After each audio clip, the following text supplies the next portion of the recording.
वास्तु जो मेन है, जो मेजर वास्तु जिसको हम कहते हैं वास्तुशास्त्र को, वो आया भोलेनाथ से है। और आजकल अब नई नई चीज़ें आ रही हैं, लाइक महावास्तु आ गया, और फेंग शुई पे भी काफ़ी लोग कॉन्सेंट्रेट करते हैं। फेंग शुई जो है हमारा ही चाइनीज़ लोगों ने कॉपी किया है। जो एक्चुअली में वास्तु है वो विश्वकर्मा प्रकाश में मेंशन्ड है।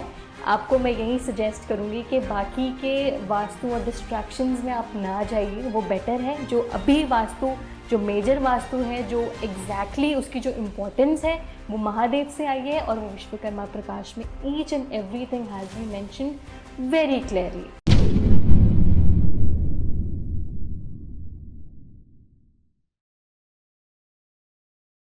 हेलो दोस्तों, वेलकम टू टीवीटी पॉडकास्ट। आज का हमारा एपिसोड स्पेशली विद्या जी के साथ में है, जो कि एक वास्तु एक्सपर्ट हैं एंड एस्ट्रोलॉजर हैं। आइए मिलते हैं विद्या जी से। Welcome Vidya ji. Thank you so much TVD podcast for inviting me for this beautiful conversation. Ma'am, हम जानना चाह रहे हैं सबसे पहले वास्तु। अभी तक तो थोड़ी क्लैरिटी आई है कि वास्तु क्या है, क्यों इम्पोर्टेंट है, बट सडनली अब बहुत सारी जगह हम देखने को मिल रहा है कि बहुत तरह का वास्तु है। तो आप इसके बारे में थोड़ा सा क्लियर करें। पहले मैं आपको बताती हूँ कि एग्जैक्टली वास्तु है क्या, राइट? वास्तु जो है ये एंशिएंट इंडियन आर्किटेक्चरल साइंस है, और इसमें एलिमेंट्स और डायरेक्शन को बैलेंस करते हुए किसी भी प्रॉपर्टी को कंस्ट्रक्ट किया जाता है। हमारे जो महाभूताज हैं, हमारे तत्व हैं, अग्नि, वायु, आकाश, पृथ्वी, इन सब के बैलेंस को क्रिएट करते हैं, फिर किसी भी प्रॉपर्टी को कंस्ट्रक्ट करते हैं। और अप्रोप्रिएट लोकेशंस वास्तु हमें बताता है कि आपका बेडरूम का ये लोकेशन है, ये आपके बेडरूम के लिए प्रेफरेबल है। इससे आपका जो लाइफ है उसमें स्टेबिलिटी आएगी, प्रॉस्पेरिटी आएगी, जिसके लिए हम यूजुअली भाग रहे हैं, राइट?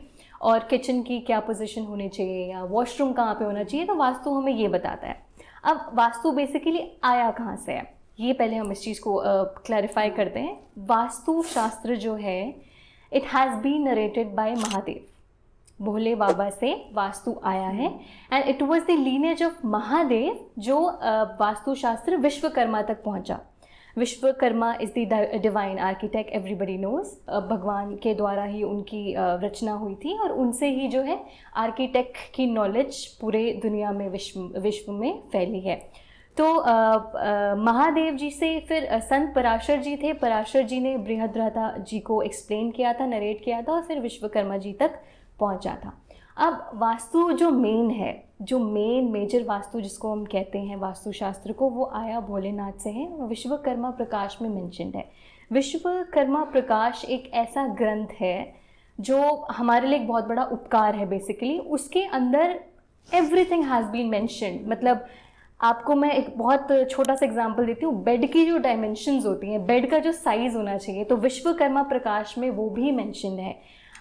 Yes exactly. और आजकल अब नई नई चीज़ें आ रही हैं, लाइक महावास्तु आ गया, और फेंग शुई पे भी काफ़ी लोग कॉन्सेंट्रेट करते हैं। अच्छा, फेंग शुई जो है हमारा ही चाइनीज़ लोगों ने कॉपी किया हुआ है, राइट? तो चाइना का जो काम है टू कॉपी थिंग्स, तो फेंग शुई हमारे वास्तु से ही निकला है। लेकिन जो एक्चुअली में वास्तु है वो विश्वकर्मा प्रकाश में मेंशन्ड है। आपको मैं यही सजेस्ट करूँगी कि बाकी के वास्तु और डिस्ट्रैक्शंस में आप ना जाइए, वो बेटर है। जो अभी वास्तु, जो मेजर वास्तु है, जो एग्जैक्टली उसकी जो इम्पोर्टेंस है, वो महादेव से आई है, और वो विश्वकर्मा प्रकाश में each and everything has been mentioned very clearly.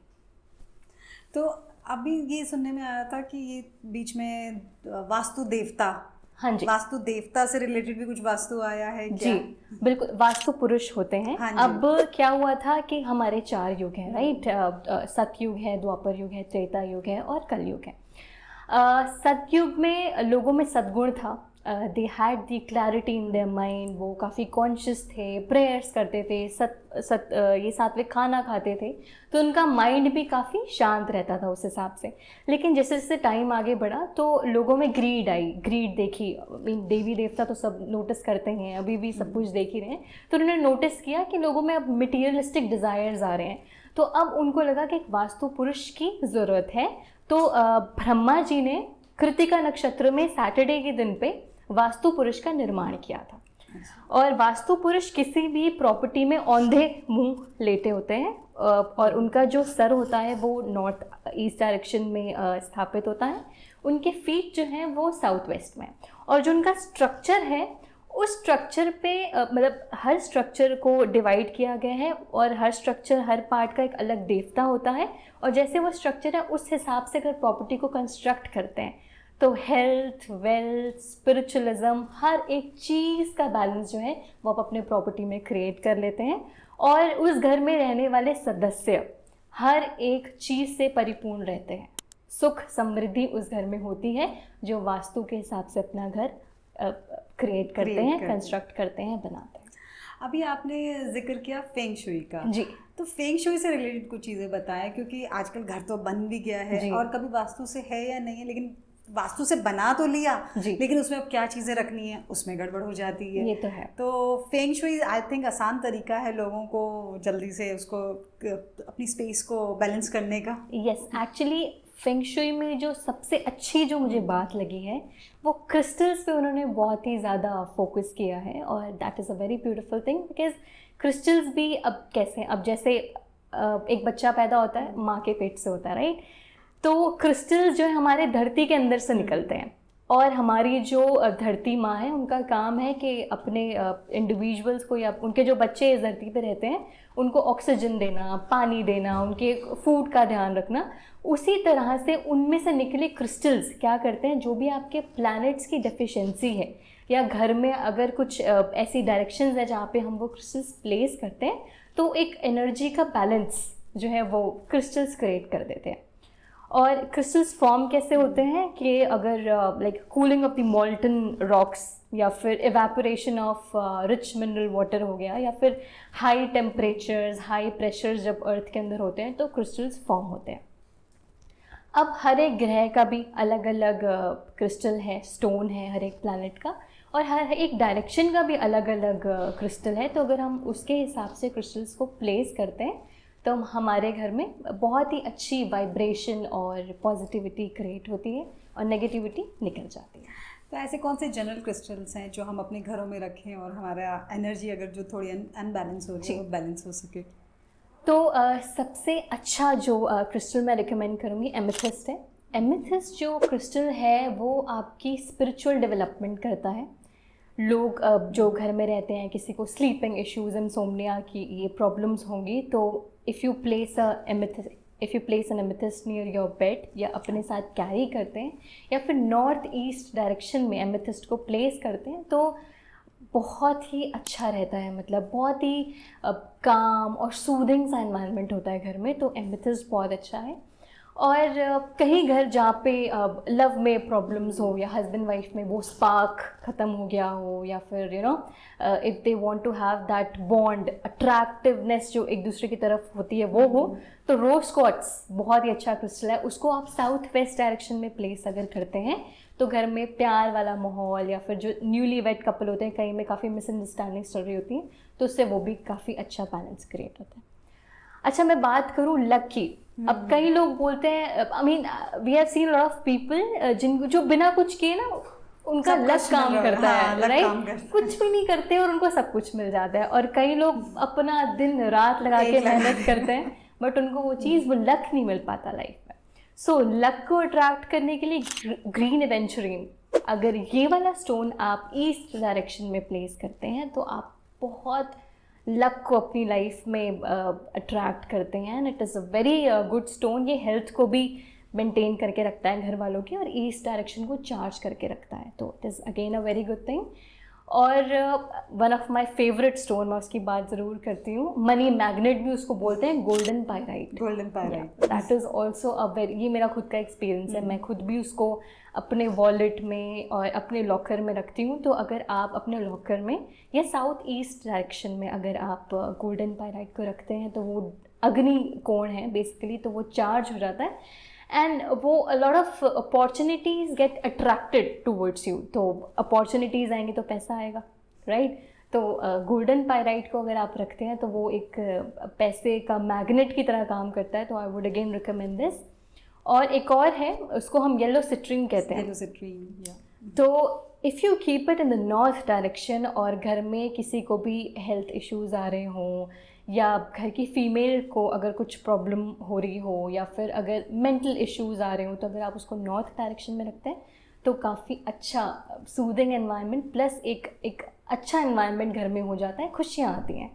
तो ये जो क्रिस्टल्स हैं फेंग शुई की, they really attract me, and if you keep them in a good correct way in the right direction तो बहुत अच्छा रहता है आपके लिए। तो ये तो हमारी अपनी क्रिस्टल्स की बात हुई। जी। तो इसी से जुड़ा मैं आपसे जानना चाहती हूँ, अब हमारा एस्ट्रो भी आ गया। एस्ट्रो भी आजकल सब आपको पता है, मतलब हर कोई उसके बारे में जानना चाह रहा है। जी जी जी। तो एस्ट्रो से हम अपनी अब क्या क्या चीज़ें सॉल्व कर सकते हैं, या हम कैसे पता लगाएं, या डे टू डे एस्ट्रो हम ऐसा क्या है जिससे हम अपने छोटी छोटी प्रॉब्लम्स को दूर कर सकें? तो पहले देखते हैं एस्ट्रोलॉजी होती क्या है, इस चीज़ को समझते हैं, राइट। तो आपको एक छोटी सी चीज़ मैं समझाती हूँ कि हर एक इंडिविजुअल के लाइफ में एक ना एक बार एक टाइम ऐसा आता है जब वो सोचता है बैठ के कि यार मेरा पर्पस क्या है इस दुनिया का, आई मीन मैं क्यों आया हूँ, या मेरे लिए फ्यूचर में रखा क्या है भगवान ने, या क्या हो रहा है, या आगे क्या होगा। तो एस्ट्रोलॉजी एक मीडियम है जो लाइट डालती है ऐसे डार्क फ्यूचर इवेंट्स पे। तो एस्ट्रोलॉजी, ज्योतिष की मैं बात करूँ उसके दो पार्ट्स हैं, एक है एस्ट्रोनॉमी, एक है एस्ट्रोलॉजी।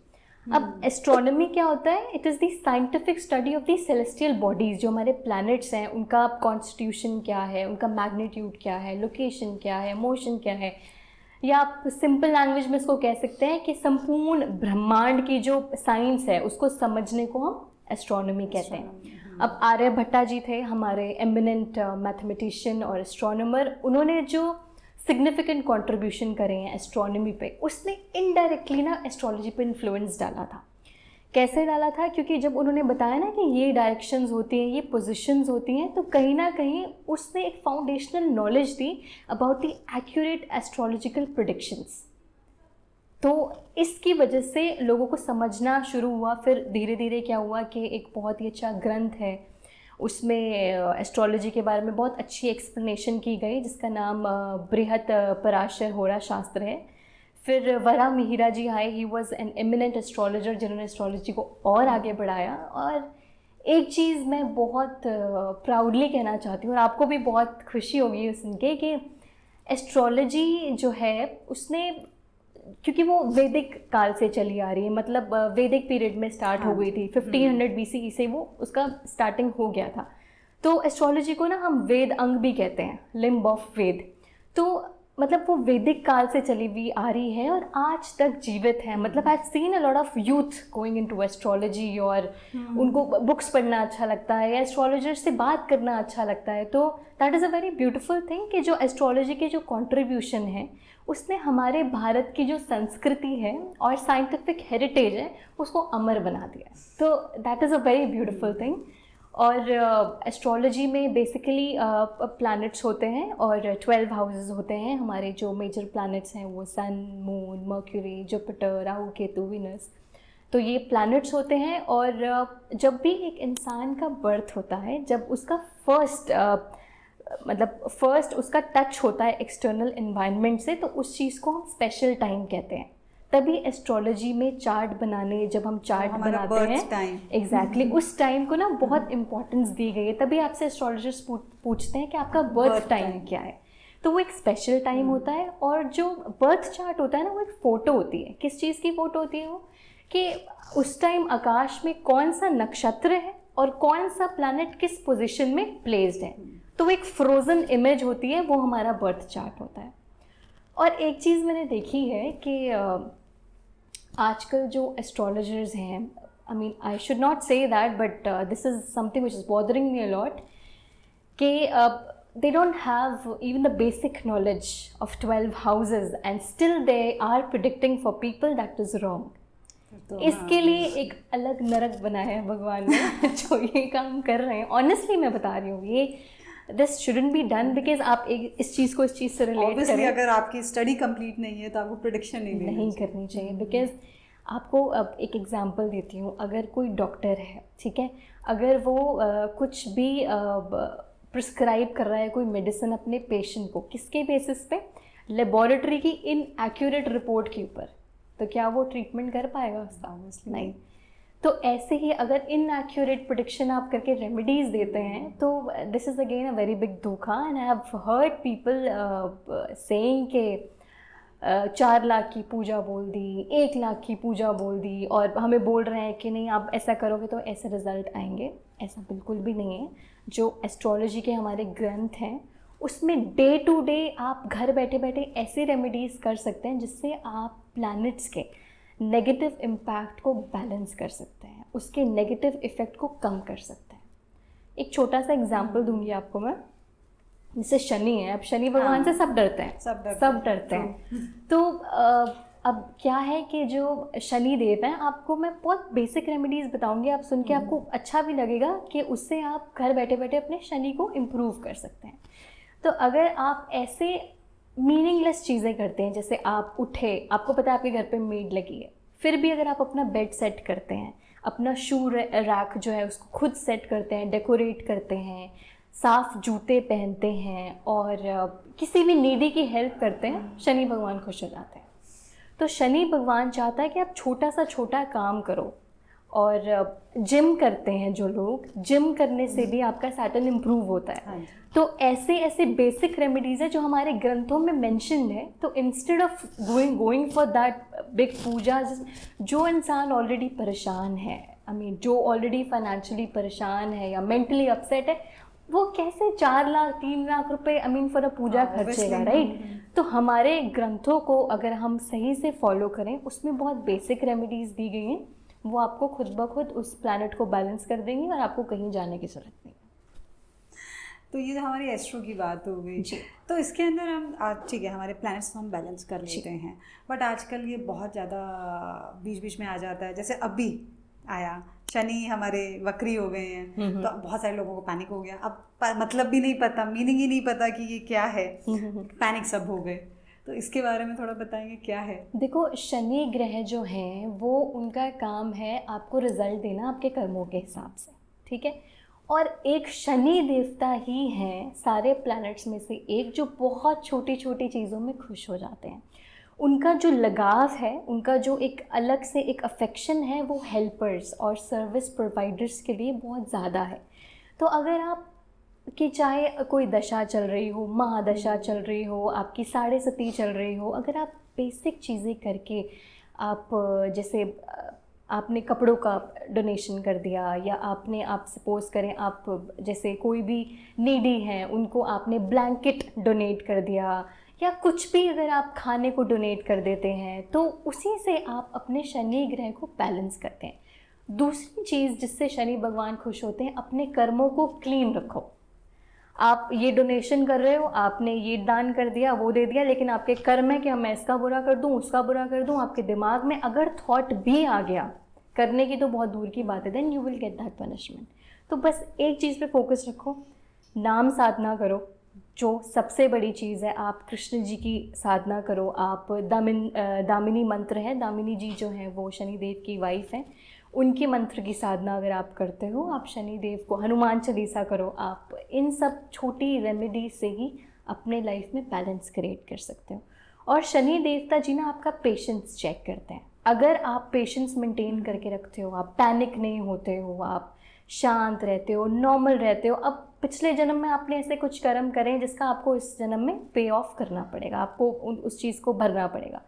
तो उस चीज़ को एक्सेप्ट करते हुए अगर आप पेशेंस रखते हो और अपने एक्शंस को उस हिसाब से चलाते हो, तो शनि देवता जी का प्रभाव शांत होता है। और एक शनि देवता जी ही हैं कि अगर वो सपोज़ करो 7.5 चल रही है और आपका टेस्ट ले रहे हैं, शनि भगवान टेस्ट लेते हैं, और अगर आप उस टेस्ट में पास हो जाते हो तो वो आपको इतना कुछ दे के जाते हैं, इतना कुछ दे के जाते हैं कि आप अपने ख्वाबों ख्यालों में भी सोच नहीं सकते। तो वो शनि एक प्लैनेट है, तो डरना नहीं है, बिल्कुल पैनिक नहीं होना, अपने कर्मों को क्लीन करना है और ये रेमेडीज़ करनी है, आप खुद ब खुद अपनी लाइफ बहुत ईजी बना लोगे। राधा रानी जी, इनके आप बहुत बड़े भक्त हैं, तो इनके बारे में थोड़ा बताएं।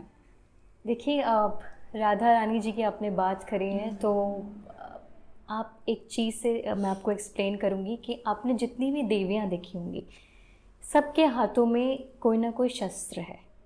एक राधा रानी ही हैं जिनके हाथ में कोई भी शस्त्र नहीं है, वो अपने दोनों हाथ ऐसे किसी भी आप उनकी आइडल को देखेंगे वो करके बैठी हैं, और वो दोनों हाथों से अपने जो भक्त हैं उन पे कृपा बरसाती हैं, और वो बरसाना में रहने वाली हैं और बरसाती ही हैं। मतलब आप जो उनसे मांगते हो, जो भी, मतलब जो भी अगर आप ठाकुर जी से एक बार जाके कुछ मांगते हैं तो वो फिर भी मतलब देखते हैं कि इसने क्या, इसका कर्म है क्या है।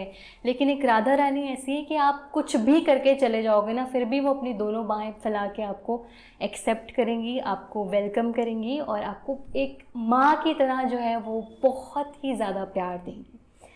एक छोटी सी स्टोरी है, मैं एक्सप्लेन करना चाहती हूँ आपको कि एक बार क्या हुआ था कि ठाकुर जी अपना जन्मोत्सव मना रहे थे, और उन्होंने सबको इनवाइट किया था, राधा रानी जी को इनवाइट किया था, उनकी जो सखियाँ हैं जय ललिता, उन सबको इनवाइट किया था। तो वो सब जाते हैं और ठाकुर जी को विश करते हैं। तो वो देखते हैं कि ठाकुर जी ना सबको लड्डू पेड़े ये सब बांट रहे होते हैं। तो जो भी आता है उसको लड्डू पेड़े बांटते हैं। तो सखियाँ भी आती हैं तो उनको भी देते हैं। तो अब जो ठाकुर जी के साइड वाले जो भक्त होते हैं वो कहते हैं कि देखो हमारे ठाकुर जी जो हैं कितने दयालु हैं, तुम लोगों को कितना अच्छा वेलकम करा है, तुम्हें स्वीट्स दे रहे हैं, तुम्हें प्रसाद दे रहे हैं, तुमको जो चाहिए तुम्हें दे रहे हैं। तो उनकी जो सखी है ना वो हंसती हैं, वो कहती हैं कि 15 दिन बाद ना हमारी राधा रानी का भी जन्मदिन है, तो आप सब भी प्लीज़ वहाँ पे आना, हम आप सबको इनवाइट करते हैं और फिर हम आपको बताएंगे कि हमारी राधा रानी कैसे हैं। अब वो सब, अब ठाकुर जी तैयार होके अपना 16 श्रृंगार करके, मोर पंख लगा के, पूरा अच्छे से सज के अपने सखाओं के साथ जाते हैं उनके बर्थडे। अब वो जैसे जाते हैं वो क्या देखते हैं, कोई भी राधा रानी के पास आ रहा है, वो झोली फरा रहा है तो उनको वो टोकरी भर के प्रसाद दे रही हैं। अगर कोई छोटी सी प्लेट ला रहा है तो उसको पूरा थाल दे रही हैं। अगर कोई, आप सपोज करो कोई बड़ा डब्बा लेके आ रहा है तो उसको 2-3 डब्बे दे रही हैं। तो वो हैरान हो जाते हैं कि मतलब ये क्या है। तो वो बताते हैं कि हमारी राधा रानी इतनी करुणामयी है, इतनी ज़्यादा प्यारी है, इतना उनके दिल में जो रस है, जो प्यार है इतना ज़्यादा है कि तुम अगर छोटा सा भी एक उनके लिए एक छोटी सी ऑफरिंग भी करते हो तो वो पूरा जहां तुम्हें दे देती हैं। तो ऐसी है हमारी प्यारी करुणामयी राधा रानी। तो उनके बारे में तो मैं जितना बोलूँ कम है, क्योंकि और एक और चीज़ है जो प्रेमानंद जी भी बताते हैं कि आप राधा नाम का अगर आप नाम साधना करते हैं, आप माला जपते हैं, तो इस संसार का, ये मेरा खुद का एक्सपीरियंस है, मैं आपको बता रही हूँ, ये मैं खुद करती हूँ और मैंने अपनी लाइफ में 360 डिग्रीज चेंजेस देखे हैं। मैं कुछ प्रॉब्लम्स से गुजर रही थी, I was mentally very stressed और मुझे कुछ रास्ता नहीं दिख रहा था। एंड मैंने राधा रानी का नाम जब स्टार्ट करा और जितना भी मैंने स्टार्ट किया, मैंने अपनी लाइफ में बहुत बड़ा चेंज देखा है। मतलब उन्होंने मेरी ज़िंदगी खुशियों से भर दी है। मतलब आज मेरे पास ऐसा कुछ नहीं है कि मैं सोचूं यार कि मेरे पास ये नहीं है वो नहीं है, उन्होंने सब कुछ मुझे दिया है। तो सिर्फ उनके नाम की साधना अगर करते हैं आप, प्रेमानंद जी भी बहुत अच्छे से उनके बारे में बताते हैं कि सिर्फ इस चीज़ से आप संसार का एक एक इंसान आपकी जय जयकार करेगा। तो राधा नाम में इतनी ताकत है। अगर आप रा बोलते हैं तो ठाकुर जी अपने सिंहासन से उठ जाते हैं। अगर आप राधा नाम कंप्लीट करते हैं तो कोई बड़ी बात नहीं, हमारे साथ आके बैठ जाए। तो हो सकता है वो इस रूम में आके बैठ भी गए हो हमारे साथ, क्योंकि हमने राधा नाम ले लिया है। तो आप, और उनको बहुत प्रिय है राधा रानी, आज भी उनके नाम से पहले राधा का नाम लिया जाता है। तो हमारे ठाकुर जी जो कहते हैं ना कि पूरे संसार के यूनिवर्सल गुरु हैं, कृष्णम वंदम जगत गुरुम, जो पूरे संसार के गुरु हैं वो कृष्ण जी हैं। और वो इतने ज़्यादा राधा जी को पूजते हैं, उनकी रिस्पेक्ट करते हैं और उनको इतना प्यार करते हैं। तो राधा रानी हमारे लिए सब कुछ है। तो आजकल आपने देखा है कि बहुत सारे बाबा आ रहे हैं यार, कभी कभी कुछ उनके साथ वो पुलिस भी पकड़ रही है, कहीं कुछ हो रहा है, इसके बारे में क्या कहना चाहेंगे? मैं खुद भी बहुत हैरान हूँ कि आजकल चल क्या रहा है। लोगों को बेवकूफ़ बनाने का, जिसको कहते हैं, एक बहुत ही बड़ा बिजनेस चल रहा है, उनके सेंटिमेंट्स के साथ खेलने का लोगों ने बिजनेस बना लिया है, ये बहुत ही ज़्यादा गलत है। क्योंकि आप अभी तो आप ये सब कर रहे हैं, आपको पता नहीं है आपको क्या क्या सहना पड़ेगा उस नरक में पहुंचने के बाद, आपको कौन कौन सी स्पेशल नरक में एंटर करना पड़ेगा, क्योंकि दिल में भगवान है और आप उसी दिल से खिलवाड़ कर रहे हैं। उनकी प्रॉब्लम्स का या उनके जो इश्यूज़ हैं उसका फ़ायदा उठा के आप उनको गलत गाइडेंस दे रहे हैं, ये सबसे बड़ा पाप है। और वो बाबा कहने के और गुरु कहने के तो लायक है ही नहीं सबसे पहले। और मैंने देखा है कि आजकल लोग जो हैं वो एक ये भी चीज़ करते हैं कि अपनी पूरी बॉडी के ऊपर वो मलमूल लगा लेते हैं और इससे क्या करते हैं, वो यक्षिणी एक डीमन सोल है उसको सिद्ध कर लेते हैं।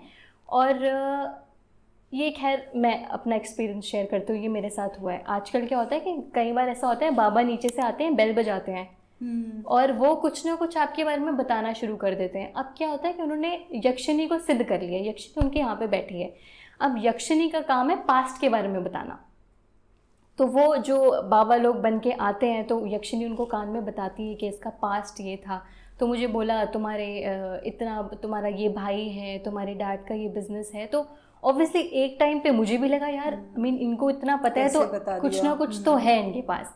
लेकिन अब एक चीज़ है कि अगर आप इस चीज़ के कभी शिकार हो जाएं बाय चांस, क्योंकि मैं हो गई थी, अगर आप भी हो जाएं, भगवान ना करे आपको कोई रोके और वो पास्ट के बारे में बताना शुरू करे तो उससे फ्यूचर ज़रूर पूछना, क्योंकि उसको फ्यूचर का और प्रेजेंट का कुछ नहीं पता होगा, क्योंकि यक्षिणी सिर्फ पास्ट के बारे में बताती है।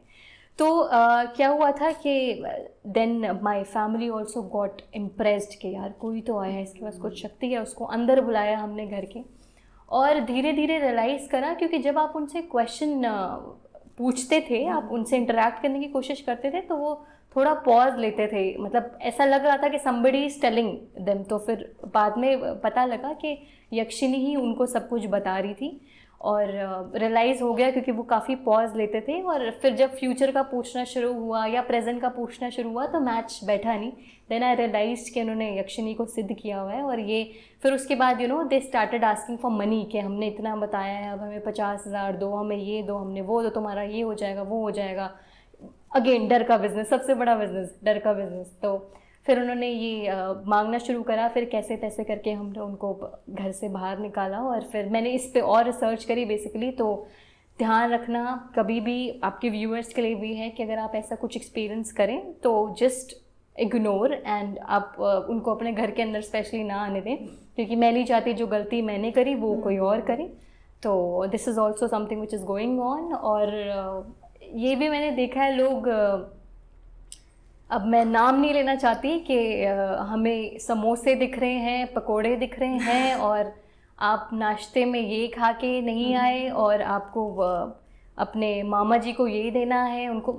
कैसे आप ये सब, आई मीन कुछ लिंक नहीं है, कुछ इस चीज़ का कुछ कोई स्टडी बेस नहीं है कुछ भी। कैसे, मतलब हंसी भी आती है कभी कभी देख के कि लोग क्या कर रहे हैं आजकल। और एस्ट्रोलॉजी को तो बहुत ही बड़ा बिजनेस बना चुके हैं, डर क्रिएट करते हैं, तुम ये पूजा करा लो नहीं तो तुम्हारे साथ ये हो जाएगा। अब बंदा डर के क्या करे, कहीं ना कहीं अब 10 में से 2 को तो फंसाएंगे, लेकिन ये बहुत ही बड़ा पाप है। आज भी मैं चीज़ बोलती हूँ, जो ग्रंथों के द्वारा आई गई जो शिक्षाएं हैं, जो भगवान ने खुद हमारे लिए लिखी हैं, जो बड़े बड़े एस्ट्रोलॉजर्स ने हमारे लिए जो प्रेडिक्शंस करी हैं, कंट्रीब्यूशन करी है इस सेक्टर में, उसके साथ आप खिलवाड़ करते हो तो भगवान आपको छोड़ेगा नहीं, कहीं ना कहीं पकड़े जाओगे। और शनि देवता ही ऐसे की तैसी कर देंगे तुम लोगों की। I swear this biggest sin one can perform. और एक और आपके व्यूअर्स के लिए सरप्राइज़ है, बिकॉज ठाकुर जी की भक्त भी हूँ और भोलेनाथ की भक्त भी हूँ, तो अब उनसे जुड़े हुए हैं हमारे शास्त्र। और एस्ट्रोलॉजी की मैं जो भी कंसल्टेशन लेती हूँ और रेमेडीज़ बताती हूँ, दैट इज़ एब्सोल्युटली फ्री। मैं कुछ भी नहीं चार्ज करती हूँ। और अगर फिर भी आपको कोई सेवा देनी है तो मानवी राय जी आपने देखा होगा, जो डॉग्स की बहुत सेवा करते हैं, बहुत ही ज़्यादा। I mean I love that lady. वो जैसे लोग डॉग्स को जाती हैं, लोग उनको कॉल करते हैं, उनको उनकी ट्रीटमेंट्स करती हैं, मुझे वो बहुत ही ज़्यादा उनसे कनेक्टेड फील होता है। तो आप डायरेक्टली उनको भेज सकते हैं, somebody wants to give something. Otherwise I don't charge anything. तो अगर आपके कोई व्यूअर्स हैं वो आपको डायरेक्टली टीवीटी पॉडकास्ट को कांटेक्ट कर सकते हैं। और तो बहुत ही अच्छी गुड न्यूज़ है हमारे व्यूअर्स के लिए। तो और सबसे बड़ी चीज़ है, मैं बिल्कुल भी आपको वो डर वाले बिजनेस में नहीं एंटर करने देती। I don't give you those foolish remedies of doing this doing that. आपको घर बैठे बैठे remedies I will tell you and you can improve your planets. एक चीज़ और आपके बारे में हमने जानी कि आप फूड के थ्रू भी प्लैनेट बैलेंस कराते हैं। जी, तो वो क्या है? तो आपने एक वर्ड सुना होगा, अहम ब्रह्मास्मि, वी आर कॉस्मोस। तो जैसे आकाश में प्लैनेट्स होते हैं, वैसे हमारी बॉडी के अंदर भी प्लैनेट्स एग्जिस्ट करते हैं। तो अगर मैं सन की बात करूं, तो एक तो सन की जो रूलिंग डायरेक्शन है वो ईस्ट होती है। तो सन जो है वो सोल है, सन से ही सब कुछ है, हमारी आत्मा है, हम परमात्मा के साथ कनेक्ट कर सकते हैं, वो सन के थ्रू ही कर सकते हैं। तो अगर आप विटामिन डी जो कितने सारे अगर आपको आपने सुना होगा, वो एस्ट्रोलॉजर्स आपको बोलते हैं कि आप सूर्य को जल चढ़ाएं। तो बेसिकली उसके पीछे का मतलब ये होता है कि हमारी बॉडी में जो प्रोटीन होता है वो विटामिन डी तब बनाता है जब सन की रेज उसके ऊपर पड़ती हैं। सन हमें विटामिन डी नहीं देता, लेकिन जब प्रोटीन के ऊपर सनलाइट पड़ती है तो उससे विटामिन डी बनता है। अब इसका रिलेशन इससे भी कह सकते हैं, तो सन और जो मार्स है वो आपस में बहुत फ्रेंडली प्लैनेट्स हैं। क्यों? क्योंकि मार्स प्रोटीन होता है और सन विटामिन डी का सोर्स होता है। तो जो सन से हमें रेज मिलती है, विटामिन डी मिलता है, तो सन के थ्रू हम एक विटामिन डी भी ले सकते हैं, अपनी बॉडी में डाल सकते हैं। और सन की साधना करने से आप अपनी सोल की पूरी प्योरिफिकेशन कर सकते हो। अच्छा। और ऐसे अगर मैं बात करूँ मून की, अब जो मून है उसका जो रूलिंग डायरेक्शन होता है वो नॉर्थ वेस्ट होता है। अब आपने देखा होगा जो फेजेस ऑफ मून होते हैं उससे टाइड्स आती हैं, राइट? और हमारे अर्थ में 70% वाटर है और हमारी बॉडी में भी 70% वाटर है।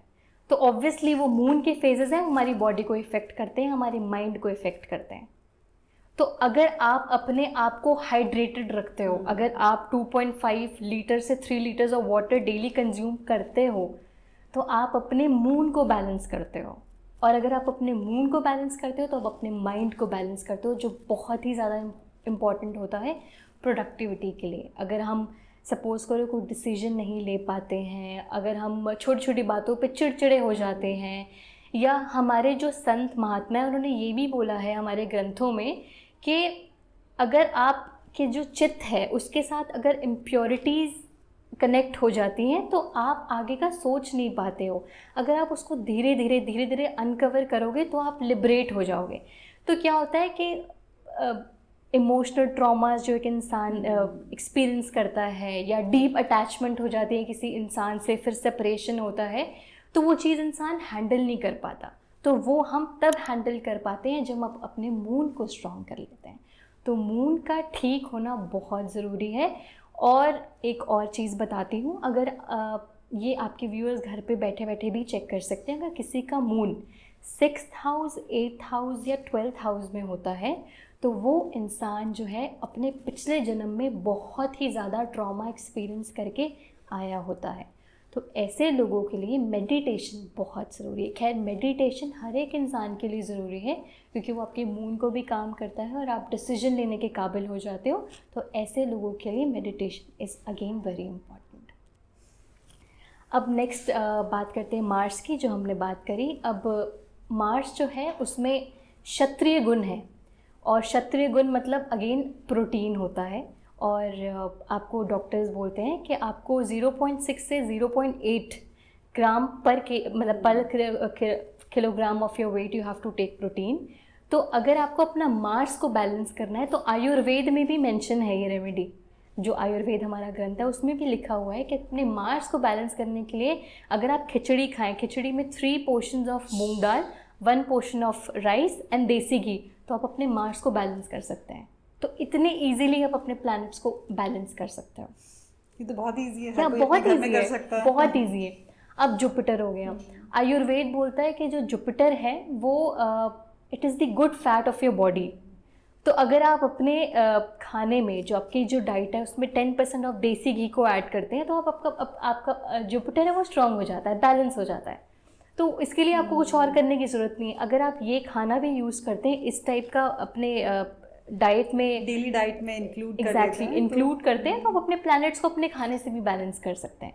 और अब वीनस आ गया। वीनस की एक बहुत ज़बरदस्त रेमेडी है। अगर आपका वीनस ख़राब होता है तो, क्योंकि वीनस रिप्रेजेंट करता है वेल्थ को, आर्ट को, ब्यूटी को, लव को, अफेयर को, रिलेशनशिप को, तो अगर वीनस गड़बड़ होता है तो बहुत प्रॉब्लम्स लाइफ में आप फेस करते हैं। तो बहुत ही प्यारी रेमेडी है वीनस की, वो ये है कि वीनस बोलता है कि आपने जो भी पैसे कमाए हैं उसको आप एक तो सेल्फ फुलफिलमेंट में यूज़ करो और दूसरा आप उसको डोनेट करो।